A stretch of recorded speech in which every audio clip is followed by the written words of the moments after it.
Over the last 30 years, we've worked with over 6,000 practices. And in many cases, our clients have taken their practice all the way to a sale towards retirement.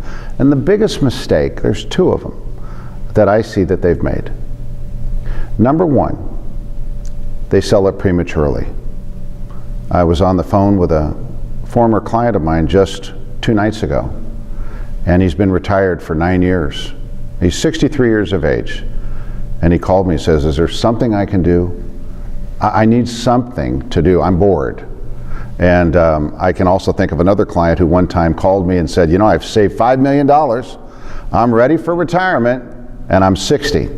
And I said to him, doctor, let's talk to your spouse, your wife. Let's have a conversation with her and see where she stands with respect to retirement. We got her on the phone, and certainly they'd planned well economically many years ago. And she said, but I'm not ready for you to be around the house. I've got things I like to do, and I don't have plans for us to travel the world for another 5 to 7 years, so you just keep working. So I think people, number one, retire too early, and a lot of times we're running away from something, the pain of being a business owner, the pain of leading people, the pains of employee turnover. Just last night I was speaking to a client of mine who's got 2 practices, one in South Carolina and one in Connecticut. And he said, you know, if you don't have the stomach for employee turnover, don't be a business owner. Because people are going to come and people are going to go. People do things for their reason. You need to be clear on your vision, consistent with your training and your leading and your monitoring and coaching, and persistent. You know, success comes from repetition, from doing things over and over again. I was watching Malcolm Gladwell, very famous author in books like Outlier, Tipping Point, David and Goliath, Blink.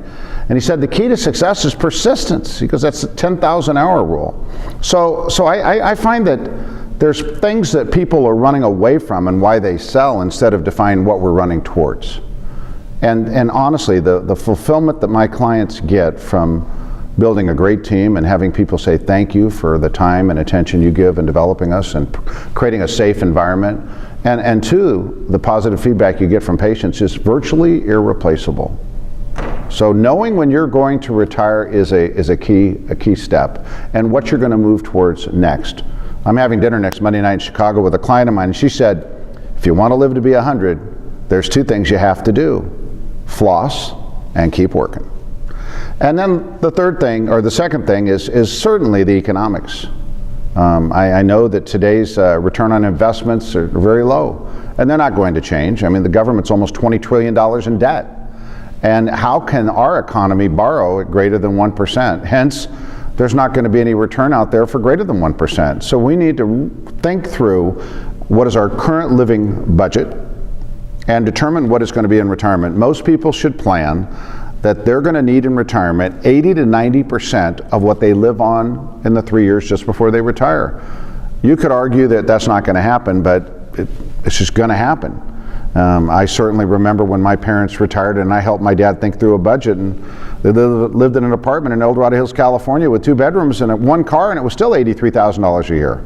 So I think most people are going to have to come to terms with that, and certainly Americans don't. And I would say what contributes to the good thing about that is there's a lot of studies about retirees coming back into the workforce, and they're certainly dedicated people. So as we plan for sales of practices, thinking about what are you going to do, how much money you're going to need, and probably the last thing is the legacy, picking the right person to take over on your behalf. A dentist has that unique experience of having a love relationship with their patients, and they want to pass that on to make sure that their patients and the employees that work for that doctor have the same type of leader with the same type of emotional intelligence to be able to step into situations and confidently and lovingly continue to lead them on a safe path. And when they do that, the future's safer for all.